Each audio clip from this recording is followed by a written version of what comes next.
La nuque blessée, pieds nus, immobile telle une statue de pierre, le torse dévêtu, rompu à ne pas se laisser faire le long de ses paquets que fut de veine sculpté dans sa chair. Le petit homme est jeune mais connaît le souffle de la guerre, lui qui a connu la misère, la peur et l'oubli d'aimer vivant seulement pour être à la hauteur des contes de fées qui les aient déjà depuis tout gamin, tellement attiré par tous ces hommes qui avaient dans leurs mains le pouvoir de tuer. Mais peut-on juger un jeune qui s'est éduqué à la violence qui sonne au bruit de l'acier, par simple décorum tout immaculé, le sensible de sa couronne qui un jour saura convoiter, lui qui se sentait de plus en plus libre, tel était son choix, calquer sa propre vie à celle de libre, qui n'oublierait pas et continuer sa voie pour être ivre dans sa foi, maîtriser l'aventure autant qu'il maîtrisait l'art du combat.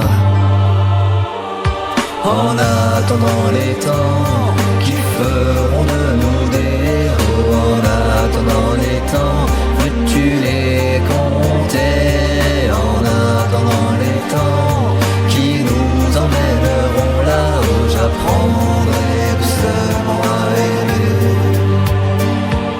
Il grandissait doucement avec l'idée que rien ici-bas nous aurait jamais vraiment empêché de devenir roi entre la vie, la mort et le péché. Quoi qu'il en soit, il avait décidé d'exister à l'ombre de son trépas un peu trop loin des siens. Il savait que rien n'était gagné, maîtriser son destin n'est pas de ceux que l'on peut donner. Apprendre à éviter le pire n'était pas son problème. Il vous voyait l'amour autant qu'il savait tutoyer la haine. Lui, qui se sentait si fort, était dans son ombre là, planté dans ce décor au milieu des ombres qui l'avaient tant écouté dans son sommeil.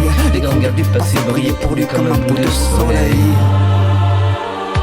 En attendant les temps qui feront de nous des héros, en attendant les temps, veux-tu les compter? En attendant les temps qui nous emmèneront là où j'apprendrai doucement à aimer.